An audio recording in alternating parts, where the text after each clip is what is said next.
Was William Wallace betrayed by his own allies to crush Scotland's rebellion, or was he just a pawn in a deadly game? Stay tuned to uncover the shocking truth.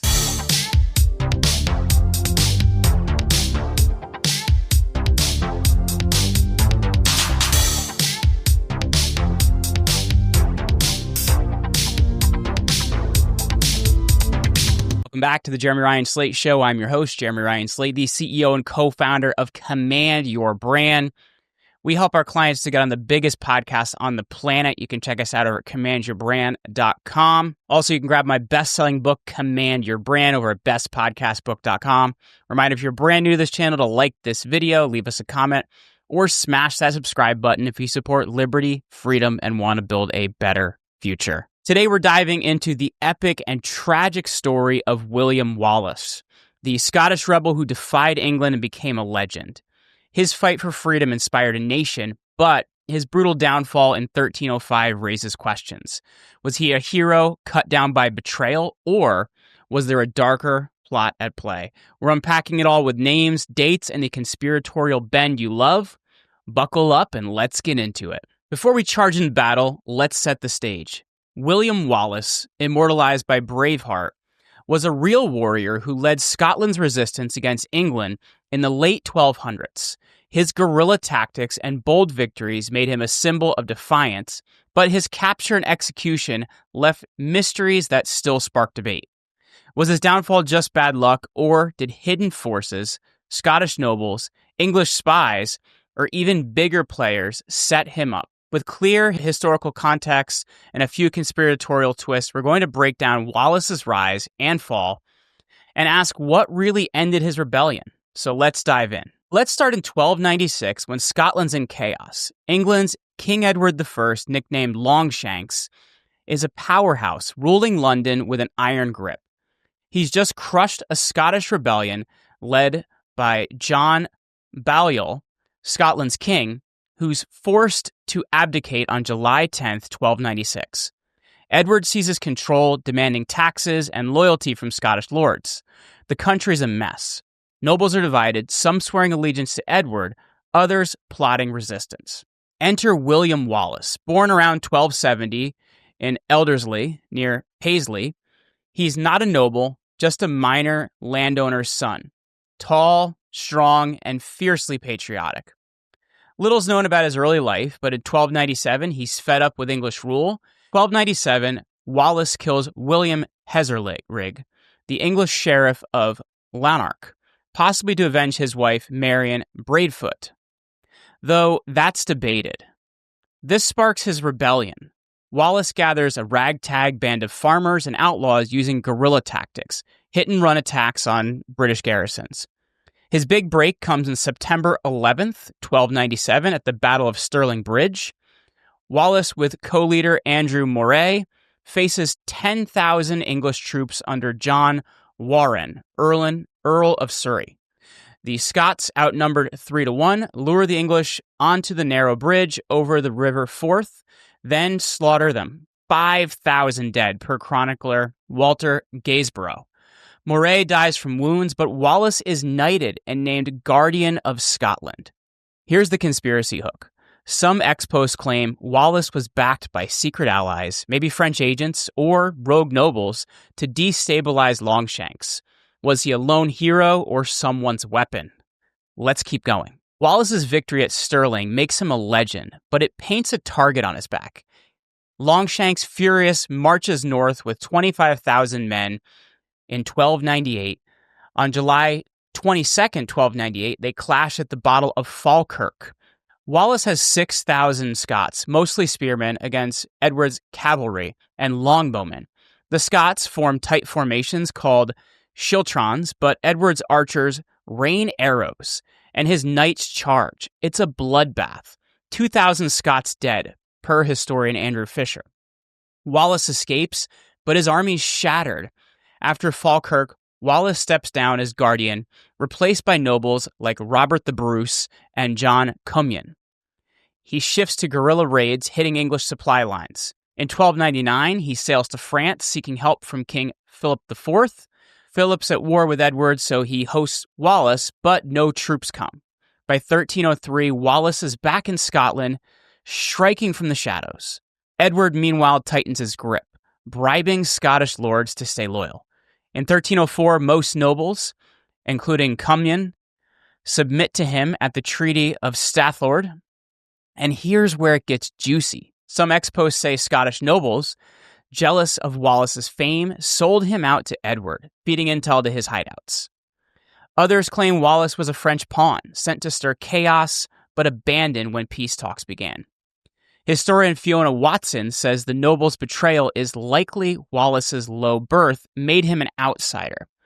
Was his rebellion doomed by class, or was there a bigger plot? Let's see how it falls. By 1305, Wallace is a wanted man, with £300 bounty on his head. Huge money back then. Edward's spies are everywhere, and Wallace's band is shrinking. He's hiding in the forest near Glasgow, striking English patrols where he can. On August 5th, 1305, the trap snaps shut. John de Menteith, a Scottish knight loyal to Edward, betrays Wallace at Robroyston, near Glasgow. Menteith's men seize him in a night raid, and he's chained and dragged south to London.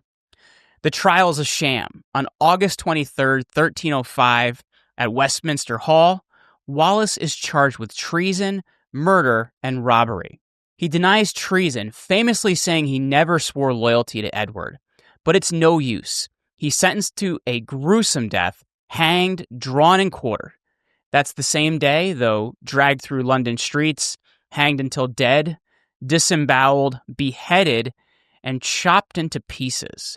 His head spiked on London Bridge, and his limbs are sent to Newcastle, Berwick, Stirling, and Perth as a warning. It's brutal. Edward's sending a message. So conspiracy time. Ex-post claim Menteith wasn't alone. Scottish nobles like Robert the Bruce, who'd later be king, may have turned a blind eye to protect their own deals with Edward.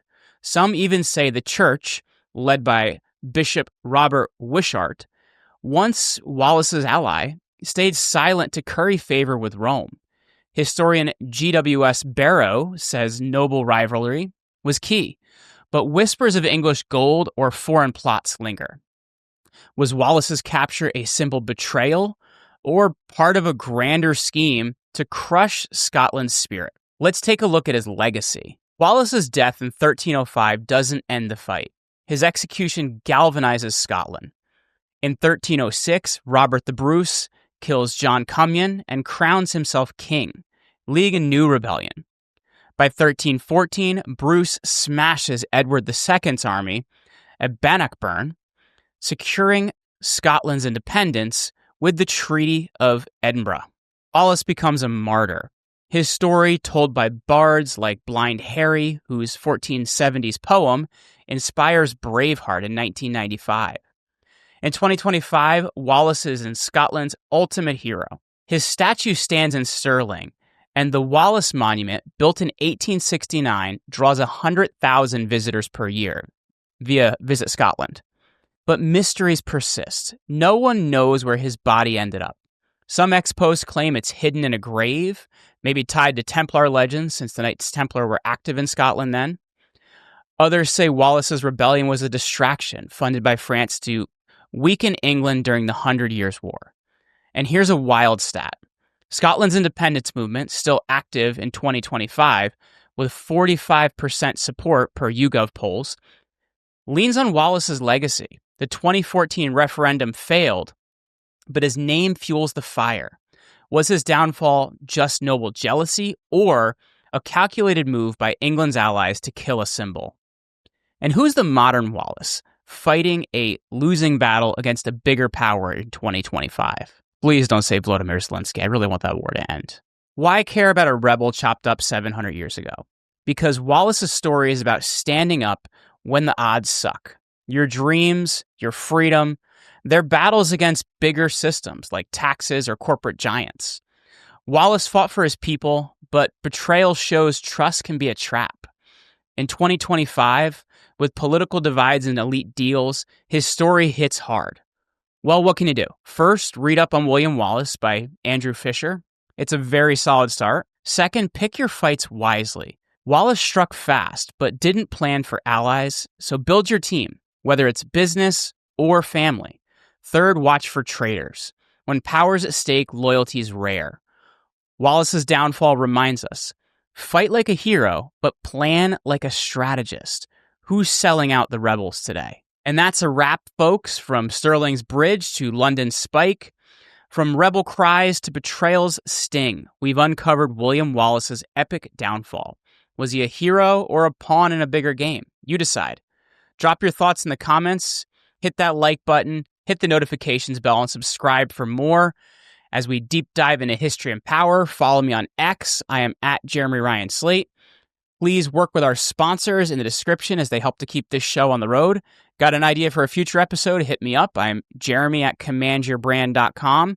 And until next time, keep questioning, keep digging, and I'll see you on the next episode of the Jeremy Ryan Slate Show.